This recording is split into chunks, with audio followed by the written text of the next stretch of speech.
ഇത്രയും വലിയൊരു സ്റ്റേജിൽ ഞാൻ വന്ന് നിൽക്കുമെന്ന് ഞാൻ സ്വപ്നം പോലും കണ്ടിട്ടുണ്ടായിരുന്നില്ല. കാര്യം അടുക്കളയിൽ കഞ്ഞിയും കറിയും വെച്ച് ജീവിതം തീർക്കുമെന്നായിരുന്നു ഞാൻ വിചാരിച്ചിരുന്നത്. ഇങ്ങനെ തീർക്കാനുള്ളതല്ലോ.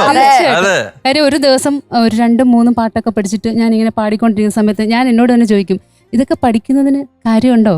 പറയും ഇല്ല, എന്തായാലും വീട്ടിലാണെങ്കിലും പാടാമല്ലോ. ഞാൻ പാട്ട് പഠിച്ചിട്ടില്ല.